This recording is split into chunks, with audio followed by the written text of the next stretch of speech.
Hello दोस्तों, आपका ध्यान किधर है? आपके सिलेक्शन की जड़ी बूटी इधर है।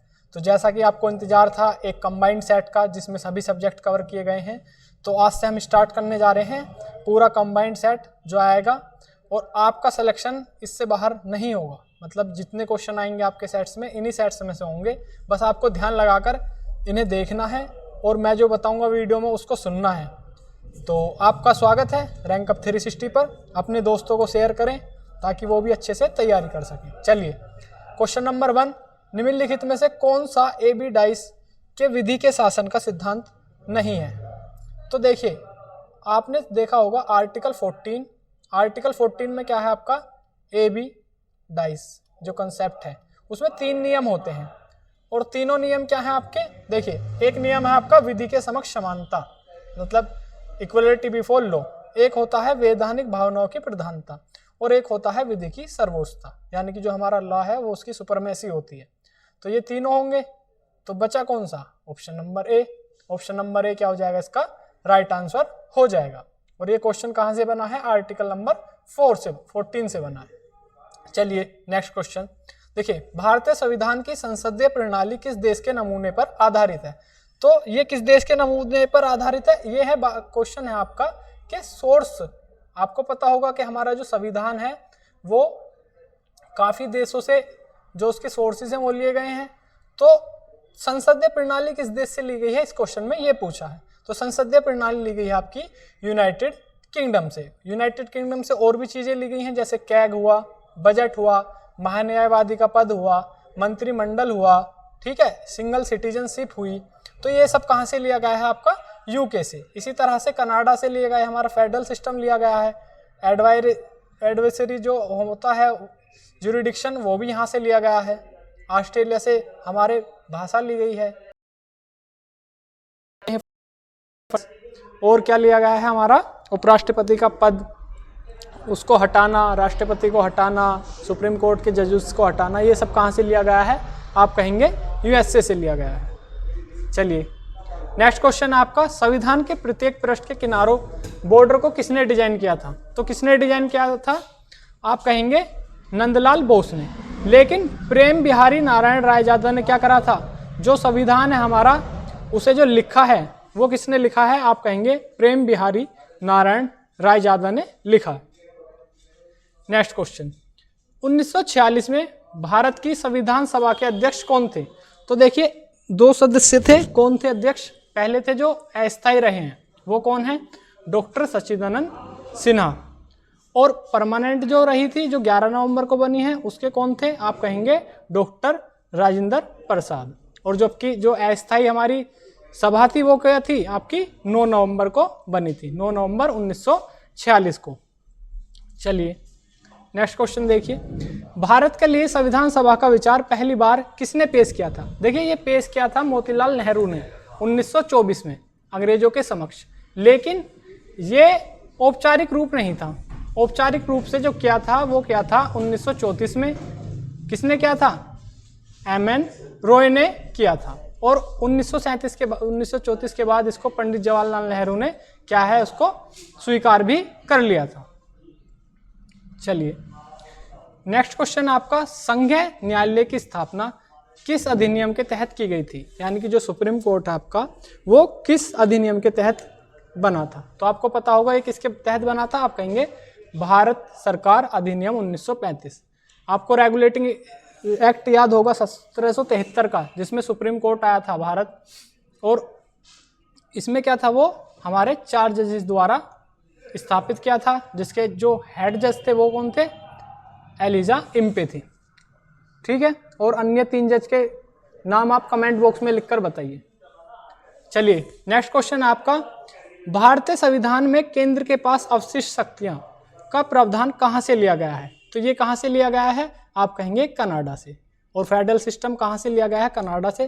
फेडरल सिस्टम का मतलब आपको पता होगा कि केंद्र मजबूत होता है, जो हमारा सेंट्रल होता है वो मजबूत होता है, और जो स्टेट होता है वो वीक होता है।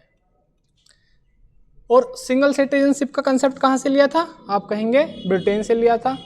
और इसका मतलब ये होता है कि हमारे देश में केवल एक ही तरीके की नागरिकता प्रदान की जाती है, जो भारत सरकार के हाथ में होती है। चलिए नेक्स्ट क्वेश्चन आपका 1909 के भारतीय परिषद अधिनियम की ओर किस नाम से जाना जाता है। देखिए 1909 और 1919 आपको याद होगा। 1909 में कौन सा था, आप कहेंगे मॉर्लोमेंटो एक्ट, और 1919 में क्या था, आप कहेंगे मॉन्टेग्यू चैम्सफोर्ड सुधार अधिनियम। और एक चीज और ध्यान रखना, ये जो एक्ट्स हैं इसमें जो ये सेकंड वाला नेम है ये किसका होता है, आप कहेंगे उस समय के वायसरॉय का होता है। चलिए नेक्स्ट आपके देखिए प्राचीन इतिहास के सवाल। और प्राचीन इतिहास में क्या है, सबसे पहला आप सिंधु सभ्यता तो मिस मत करना, हर किसी को सिंधु सभ्यता के बारे में पढ़ना है और उसका कोई भी पॉइंट नहीं छोड़ना, क्योंकि मोस्ट इंपॉर्टेंट टॉपिक है और यहाँ से क्वेश्चन आएगा ही आएगा।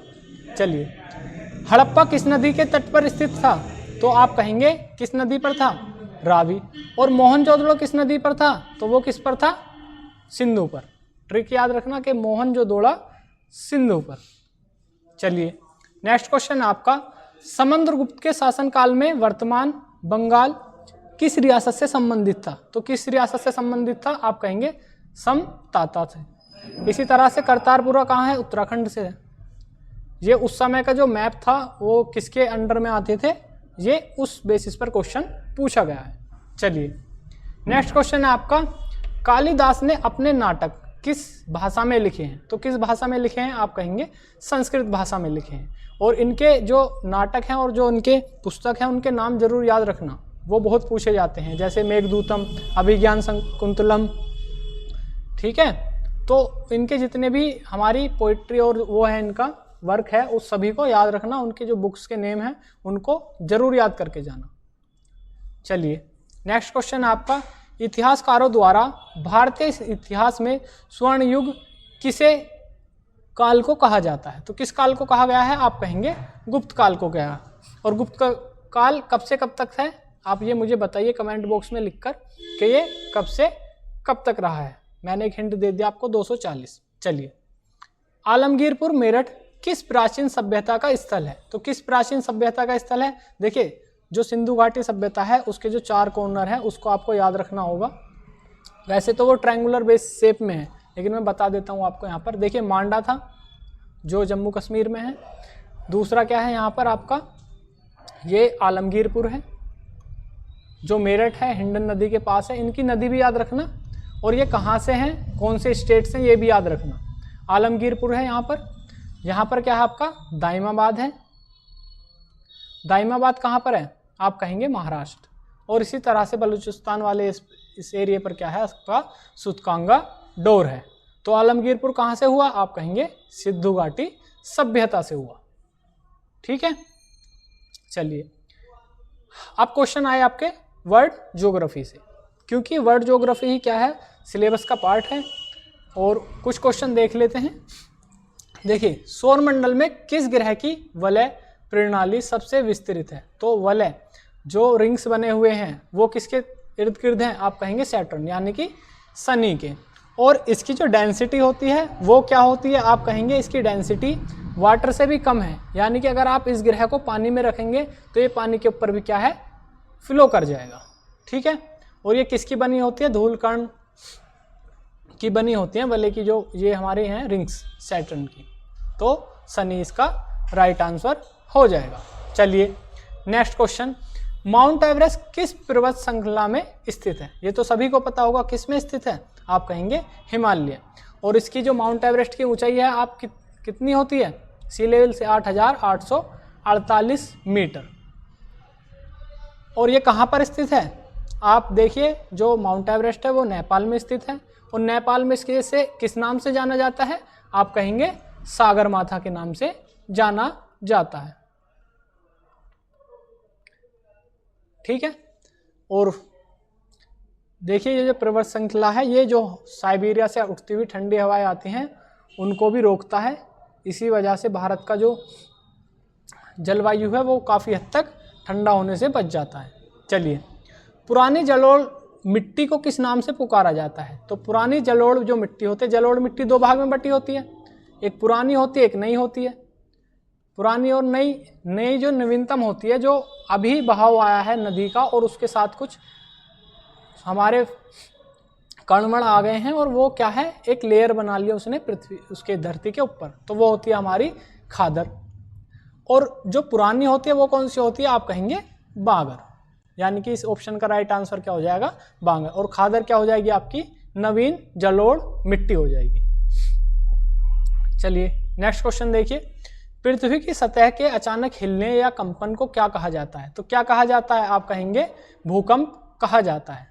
चक्रवात क्या होता है, जो साइक्लोन उठता है, वो ऐसे ऐसे, आपने वाटर्स में वो ह्यूरिकेन साइक्लोन का नाम सुना होगा काफ़ी। ज्वालामुखी होते हैं जो शांत भी होते हैं, सुप्त भी होते हैं, मतलब एक्टिव भी होते हैं, और कुछ शांत भी रहते हैं, और कुछ जो है ख़त्म होने की कगार पर भी हैं। इसी तरह से सुनामी होता है। तो चलिए नेक्स्ट क्वेश्चन देखते हैं, भूकंप की शक्ति को मापने के लिए किस पैमाने का उपयोग किया जाता है, तो किस पैमाने का उपयोग किया जाता है, आप कहेंगे रिएक्टर स्केल का किया जाता है। बैरोमीटर का किस लिए किया जाता है, आप कहेंगे दाब नापने के लिए किया जाता है। इसी तरह से थर्मोमीटर किस लिए करा जाता है, आप कहेंगे टेम्परेचर नापने के लिए। और एनेमोमीटर किस लिए किया जाता है, इसका आप आंसर कमेंट में लिखकर बताएं, एनेमोमीटर किसके लिए यूज होता है। चलिए अब आता है आपका उत्तर प्रदेश। तो उत्तर प्रदेश तो आपको पहले ही सेट में मिल चुके हैं काफ़ी क्वेश्चन, फिर भी आज देखते हैं उत्तर प्रदेश का कौन सा शहर बनारसी रेशम बुनाई के लिए प्रसिद्ध है। देखिए मैंने पहले ही बताया था ये वाला क्वेश्चन किसके लिए फेमस है, आप कहेंगे वाराणसी बनारसी रेशम बुनाई के लिए फेमस है। चलिए लंगड़ा उत्तर प्रदेश की किस प्रसिद्ध किस्म है, देखिए लंगड़ा हुआ, गुलाब जामुन हुआ, दशहरी हुआ, ये किसकी प्रसिद्ध हमारी किस्म होती है, आप कहेंगे आम की प्रसिद्ध किस्म होती है। चलिए नेक्स्ट क्वेश्चन आपका, सुरहताल अभ्यारण्य उत्तर प्रदेश के किस जिले में स्थित है, तो ये किस जिले में स्थित है सुरहताल, आप कहेंगे बलिया जिले में स्थित है। ये पक्षी विहार जो हैं और जितने भी हमारे एक, वैसे तो यूपी में एक ही नेशनल पार्क है, और पक्षी विहार जो हैं उन सभी को अच्छे से याद कर लेना ट्रिक के साथ यूपी स्पेशल वाली क्लास से।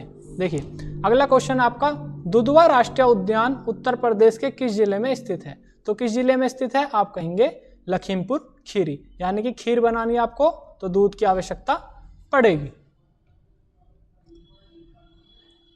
नेक्स्ट क्वेश्चन आपका, फिरोजाबाद उत्तर प्रदेश के किस उद्योग के लिए प्रसिद्ध है, तो किस उद्योग के लिए प्रसिद्ध है, आप कहेंगे कांच उद्योग के लिए प्रसिद्ध है, क्योंकि वहां पर चूड़ी बनाई जाती है, चूड़ी का बहुत अच्छा काम है। इसी तरह से चमड़ा उद्योग किसके लिए फेमस है, आप कहेंगे कानपुर के लिए फेमस है। ताला उद्योग किसके लिए कहाँ पर फेमस है, आप कहेंगे अलीगढ़। और इसी तरह से पीतल उद्योग कहाँ फेमस है, आप कहेंगे मुरादाबाद। तो ये वैसे भी याद रखना आपको कहाँ की चीज़ क्या फेमस है, और एक ONDP 1 डिस्ट्रिक्ट 1 प्रोडक्ट वाला भी आपको याद रखना है। चलिए देवगढ़ का प्रसिद्ध मंदिर ललितपुर किस जिले से किस काल से संबंधित है, तो आप कहेंगे किस काल से संबंधित है, आप कहेंगे गुप्त काल से संबंधित है। तो थैंक यू, अगर आप तक वीडियो में बने रहे हैं अपने दोस्तों में ज़्यादा से ज़्यादा शेयर करें ताकि वो अपना स्कोर इम्प्रूव कर पाएँ, और हमारे चैनल रैंक अप 360 को ज़रूर ज्वाइन करें ताकि आपका सिलेक्शन निश्चित हो सके। Thank you.